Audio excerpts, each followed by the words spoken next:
정숙한 목소리의 평화로운 문학의 세계에 오신 여러분 환영합니다. 양정신 목사님의 자서전 이 어두움을 비추이다. 네 번째 이야기 시작합니다. 내용 들으시고 내용이 좋다고 생각되시면 구독, 좋아요, 알림 설정 부탁드립니다. 감사합니다. 환상과 계시의 병석, 강사로 초빙되다. 1938년은 나에게 있어서 잊을 수 없는 해였지만 전 민족적으로 큰 위기에 봉착한 해였다. 일본과 중국의 대립에서 소위 진화사변이 돌발했던 것이다. 이러한 위기를 당하자 일본 정부는 자기 나라 전 국민에게 정신적 단합과 무장을 촉구함과 동시에 그 당시 일본의 식민지였던 한국민에게는 한층 더 탄압을 가하였다.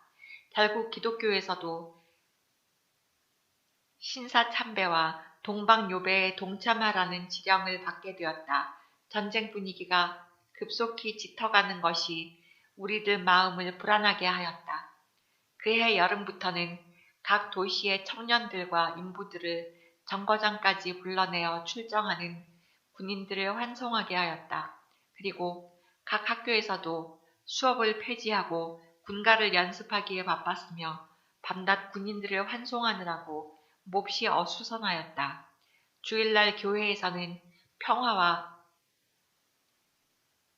자비 가운데서 즐거운 예배를 드리는 것보다도 박탈당한 정의와 빼앗긴 자유를 달라고 울부짖는 기도를 드리는 것이 주가 되었다. 따라서 복음의 사명을 들고 이 땅에 찾아와 한민족과 죽음이라도 같이 하겠다고 결심했던 선교사들도 하나 둘 짐을 꾸리기 시작하였다. 더욱 기막히는 일은 교인들로부터 존경을 받던 교역자들이 유치장으로 감옥으로 수감되어 간 것이다.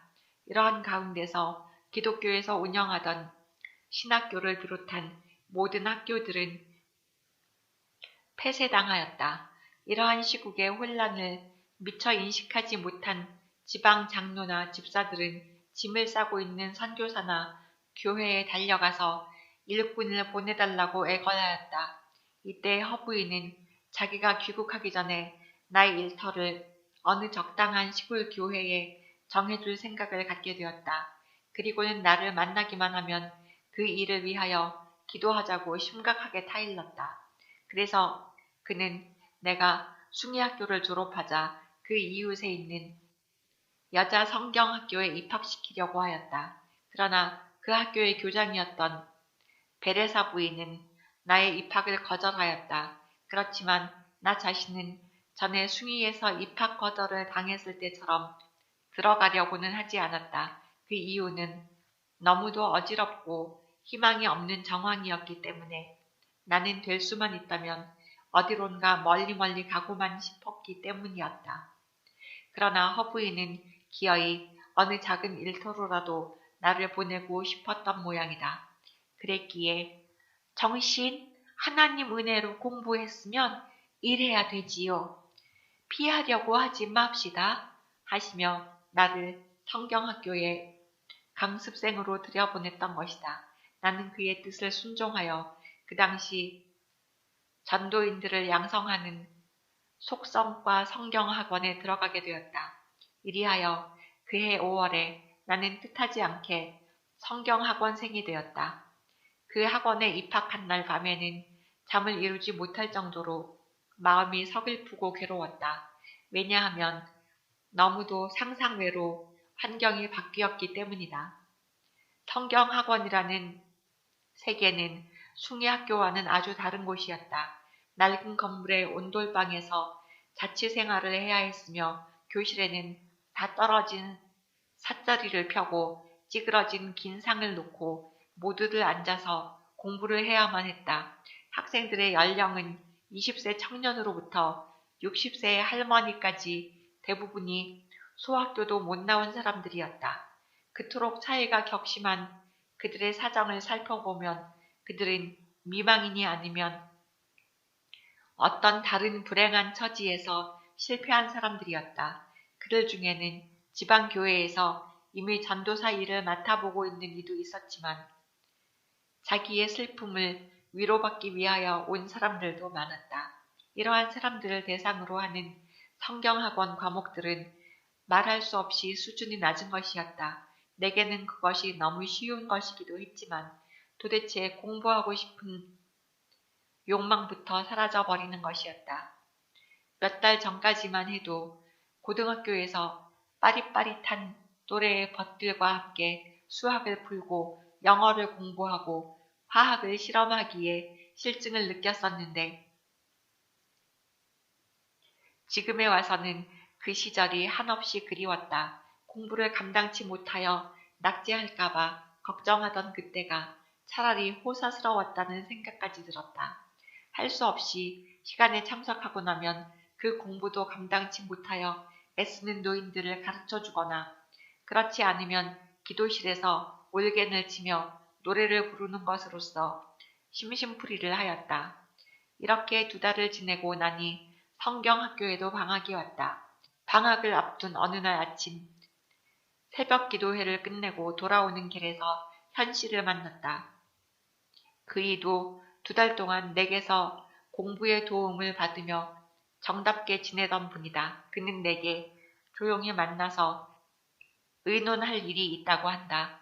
그래서 우리는 다시 손을 잡고 기도실로 들어갔다. 거기에서 그는 자기는 남칠교회 지도자가 없어서 고통받는 얘기를 하며 여름 동안이라도 자기 교회에서 일해줄 수 없느냐고 청하는 것이었다. 이 말을 들은 나는 가슴이 두근두근했다. 그리고 일이 이렇게 될 줄 알았더라면 성경 공부나 열심히 할 것을 하고 그동안 불성실하게 지낸 것을 후회하게 되었다.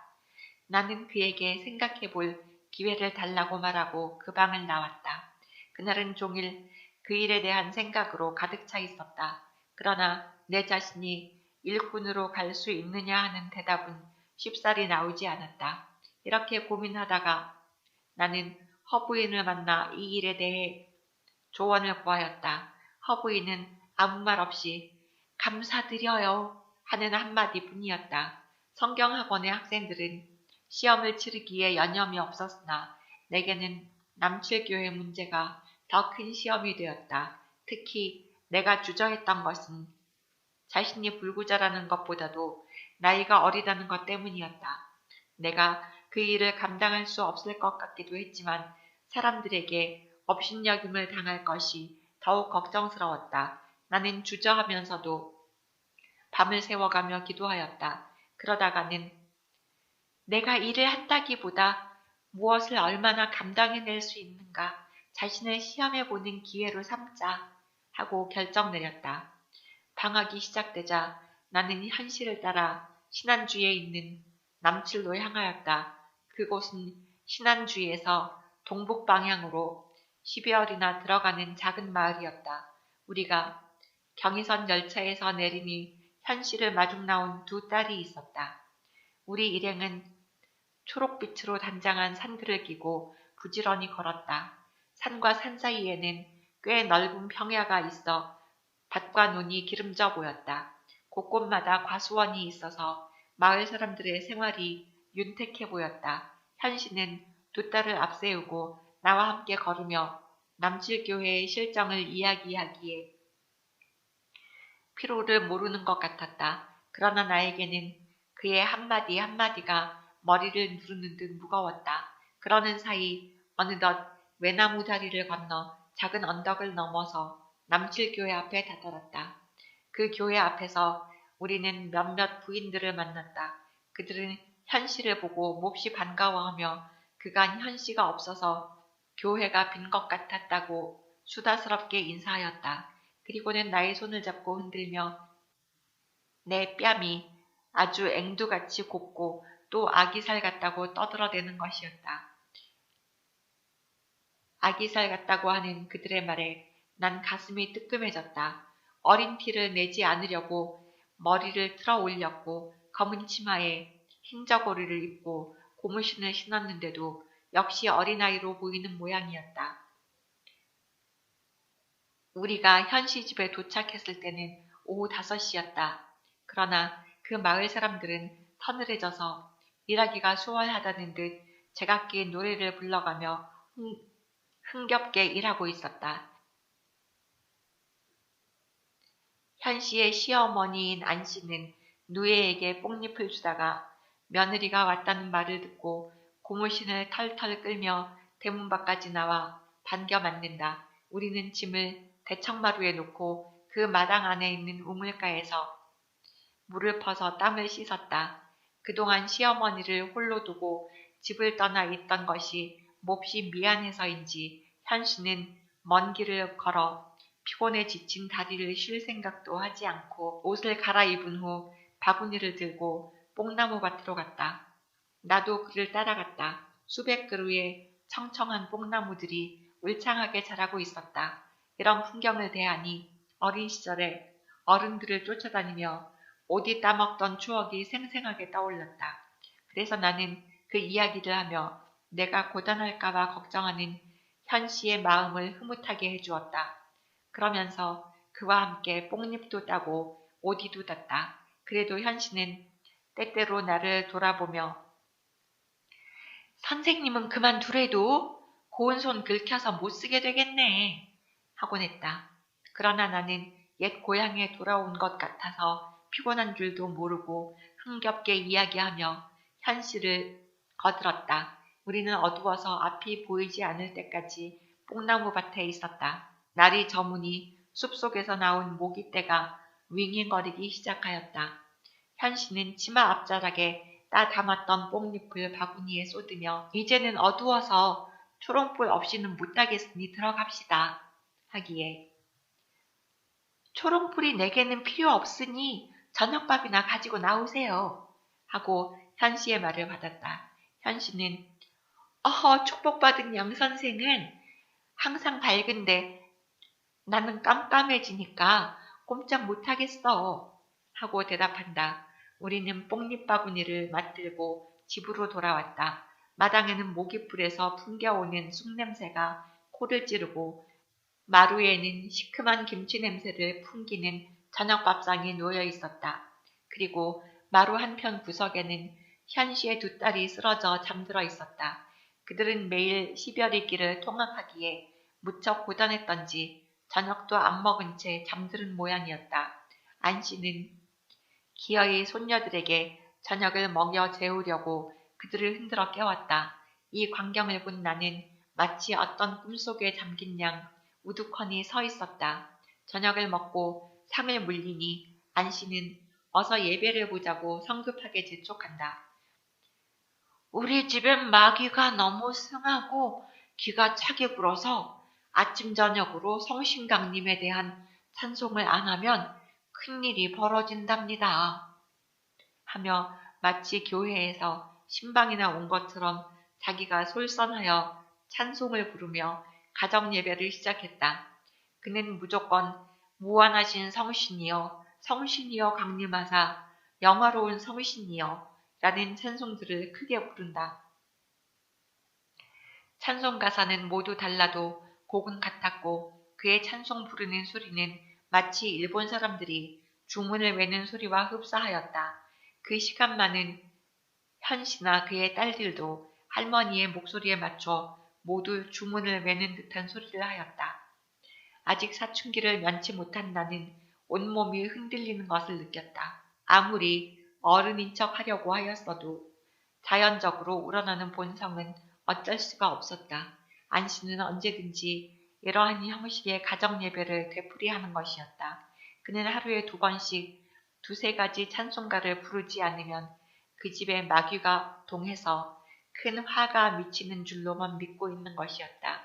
그래서 그의 앞에서는 나도 선생이니 지도자니 하는 명색을 모두 집어치우고 그 할머니의 예배의식에 순종하였다. 왜 그 할머니의 신앙이 그러한가는 다음에 이야기하기로 하겠다. 여하튼 그들은 하나님의 뜻을 좇아 외롭게 살아보려고 애쓰는 가정이었다.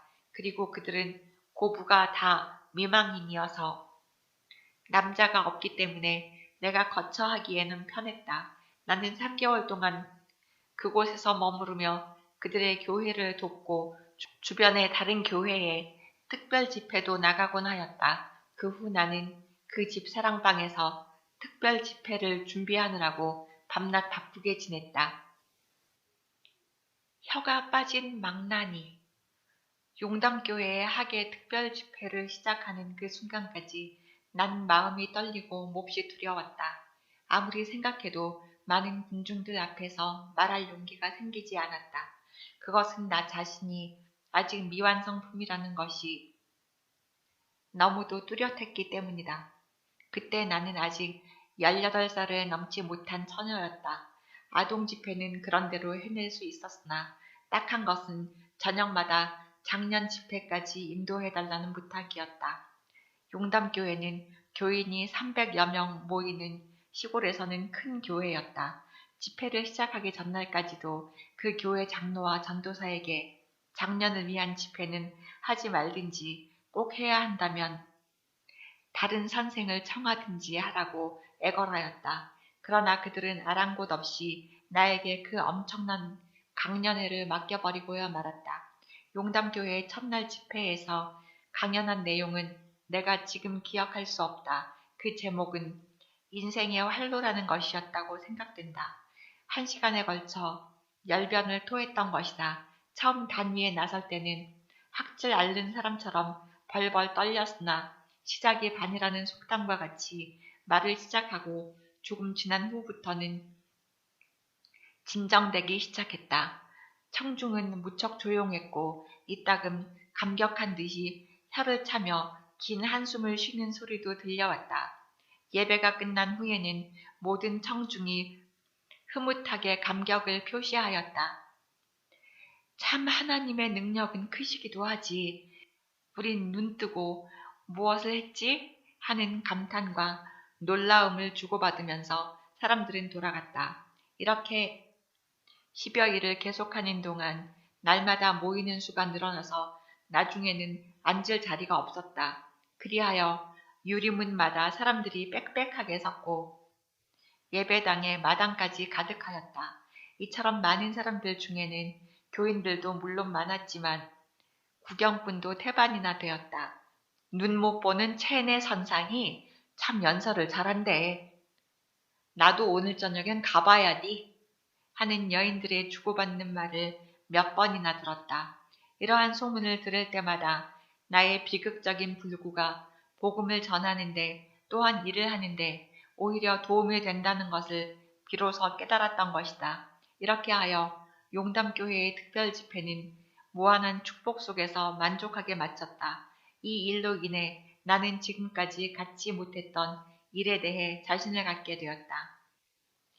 이제는 자신만만하게 약속한 몇몇 교회를 순회할 수가 있었다. 그러나 이렇게 일을 하는 데에도 겪어야 할 애로는 상상하기 어려울 만큼 많은 것이었다. 이 교회의 집회를 끝내면 다음 날은 저 교회의 집회를 시작하기 위하여 짐을 꾸려가지고 떠나야만 했다. 더구나 20리, 30리를 걸어야만 했고 때로는 깊은 물을 건너고 산을 넘어야만 했다. 짐을 들고 걸어서 이런 여행을 하는 것은 내게 있어서 무척 어려운 일이었다. 때가 여름이어서 뜨거운 햇볕에 그을려야 하는가 하면 또 장마비에 흠뻑 젖어야 하는 경우도 많았다. 이렇게 계속되던 어느 날 용담과 용봉교회에서 집회를 마치고 연동교회로 가는 길이었다. 연동교회의 전도사인 오동병씨는 나의 친한 친구였으며 독실한 신자였다. 아침 일찍 그와 함께 길을 떠났다. 그는 나를 초빙하기 위하여 용봉까지 일부러 왔던 것이다. 이때 갑자기 소낙비가 내려 우리들은 온몸이 젖고 말았다. 하는 수 없이 나무 그늘에서 비를 피하고 다시 걷기 시작했다. 얼마쯤 걸었을 때 우리들 앞에 큰 개울이 나타났다. 이 개울물은 비만 오면 5개의 개울물이 합류되어 몹시 깊어진다고 오씨가 말했다. 그는 몹시 당황한 듯 어쩔 줄을 몰라 했다. 그러나 나는 조금도 두려워하지 않고 그를 이렇게 위로했다. 오 선생님, 우리에게는 구약에 나타난 위대한 일꾼 여호수아의 용기가 필요합니다. 그를 도우신 하나님이 지금 우리를 도우시리라 믿습니다. 하고 같이 머리를 숙여 기도했다. 오씨는 이 기도에서 용기를 냈는지 흐르는 물결을 바라보고는 다시 머리를 숙여 무엇인가 생각하는 것 같았다. 그리고 나서는 단호히 입을 열었다. 어디 하나님께서 쓰시는 일꾼을 어떻게 도우시는가 믿고 가봅시다. 우리는 짐을 제각기 목에 걸고 치마를 걷어 올리고 물속으로 들어갔다. 처음에는 넓적다리까지 올라오던 물이 복판으로 갈수록 깊어져서 가슴 위로 올라온다. 그리고 물결은 몹시 거세었다. 오씨는 휘청휘청 걸으며 내 손을 꼭 잡는다. 나는 이 물속을 걷고 있는 것이 주님의 일을 하기 위해서라는 것을 생각하면서 이런 고생을 오히려 기뻐했다. 만약 내가 이 물결에 휩쓸려서 죽는 한이 있더라도 영광스럽고 또 감사할 수 있다고 느꼈다. 우리가 물을 건너는 것을 본 건너편 농부들은 위험해요, 위험해요! 하고 소리를 질러댔다. 그러나 나나 오씨는 마음이 든든했다. 우리들은 그 거센 물결을 이길 수 있는 힘이 솟구치는 것을 느꼈다. 기어이 건너편 모래사장까지 무사히 건넜다. 농부들은 어이가 없다는 듯이 김매던 호미를 놓고 우리들 앞으로 다가오더니 부인네들이 어쩌자고 그런 깊은 물에 들어선단 말이오. 하나님이 같이 하시는데야 여자 남자 하겠습니까? 오늘 저녁에 교회로 다 오시오. 이 선상은 대단히 훌륭한 분인데 오늘 저녁부터 연동교회에서 강연합니다. 라고 전도를 한다. 그들과 이렇게 말을 나누면서 그 위험한 물결 속에서 밀리지 않고 건널 수 있게 하신 하나님께 나는 다시금 감사를 드렸다. 그리고는 이날 저녁부터 열흘간을 다른 교회에서와 마찬가지로 낮에는 아동들을 밤에는 청년들을 위한 강연회를 분주하게 지냈다. 이 집회를 하는 동안 다른 집회에서보다도 더욱 힘을 얻을 수 있는 일이 일어났다. 그것은 그 동리에서 말썽거리요 골칫꼬리인 술주정뱅이 청년이 자기 잘못을 뉘우치고 예수를 믿고 새 사람이 되기로 결심한 일이었다. 나는 이 잃은 사람 하나 찾은 것이 많은 보물을 얻은 것보다 더 즐거웠다. 그리고 그 후로도 이 연동을 중심으로 하여 그 주변에 30리, 40리 거리를 두고 떨어져 있는 여러 지방을 순회하며 불행에 쌓인 많은 벗들을 만났다. 남편을 잃은 과부, 불치의 병자, 정신 이상자, 자녀를 잃고 우는 부모, 말 못할 여러 가지 고민에 쌓인 사람들을 만나서 위로해주고 예수를 믿게 하였다. 이러한 일을 마치고 다시 현씨 집으로 돌아오게 되었다. 현씨의 가정에서도 내가 일을 무사히 마치고 돌아온 것을 무척 기뻐하였다. 이제는 마지막으로 남칠교회의 집회를 위하여 준비하였다. 이때 안씨와 현씨는 좋은 기회를 얻었다는 듯 남칠교회의 사정을 모두 이야기해 주었다. 그 교회에 설립된 동기는 다음과 같았다. 청상과부로 외아들을 데리고 안씨는 수절하여 왔다. 그런데 그의 아들마저 두 딸을 남겨놓은 채 죽었기 때문에 그 며느리 현씨도 청춘의 과부가 되었다. 이 두 미망인들은 피할 수 없는 기구한 운명 속에서 눈물로 세월을 보내다가 예수를 믿게 되었다고 한다. 그리고 그들은 많은 재산을 교회에 바치고 그 동리에 예배당을 세웠다. 그런데 안씨의 가문 중에서는 그 재산을 탐내고 그들을 이리저리 꿰어 보는 사람들도 있었다. 그러나 굳은 결심으로 헌신한 안씨와 현씨의 마음을 꺾을 사람은 아무도 없었다. 앙심을 품은 그들은 이를 갈며 교회를 회방하기 시작했다. 그들은 예배당을 지어 놓으면 부수어버리기도 하고 교역자를 불러오면 무조건 때려서 쫓아내기도 하였다. 이러한 만행이 몇 해 동안 계속되면서 교회의 발전은 고사하고 거의 폐허 상태에 놓여 있다는 것이었다. 뿐만 아니라 때때로 안씨 집안의 불량배들은 현 씨의 집을 습격하여 때려 부수고 불까지도 지른다고 하였다. 이러한 말을 듣고 보니 안씨 할머니가 성신 강림 찬송을 열심히 부르는 이유를 이해할 수 있었다. 그러한 사정을 듣는 동안 나는 몹시 긴장하였고 동시에 기어코 이 교회를 부흥시키고야 말겠다고 스스로 다짐하였다. 드디어 남칠교회의 집회가 시작되었다. 이곳에서도 전례대로 낮에는 아동 집회, 저녁에는 청장년을 위한 집회였다. 7, 80명의 남녀노소들이 모여들었다. 바로 집회를 시작한 지 이틀째 되는 저녁이었다.